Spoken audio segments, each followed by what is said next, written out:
Building an emergency fund is a crucial step in achieving financial stability and peace of mind. An emergency fund is a pool of money set aside specifically to cover unexpected expenses or financial emergencies. Here's why it's important and some strategies to help you build one. Importance of an emergency fund.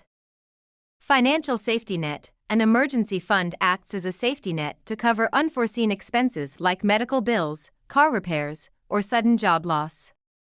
It prevents you from going into debt or depleting your savings when such situations arise. Reduced stress. Knowing you have money set aside for emergencies can significantly reduce financial stress and anxiety. You'll have peace of mind, knowing that you can handle unexpected financial setbacks. Avoiding debt. Without an emergency fund, you might resort to using credit cards or taking out loans to cover unexpected expenses, which can lead to high-interest debt. An emergency fund helps you avoid this. Flexibility. Having an emergency fund provides you with the flexibility to make important financial decisions without being rushed or forced into unfavorable choices. Strategies for building an emergency fund. Set a clear goal. Determine how much money you want in your emergency fund.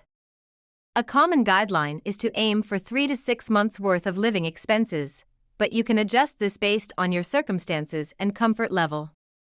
Automate savings. Set up automatic transfers from your checking account to a separate savings account designated for emergencies. This ensures consistency in saving and makes it a habit. Cut unnecessary expenses. Review your budget and identify areas where you can cut back.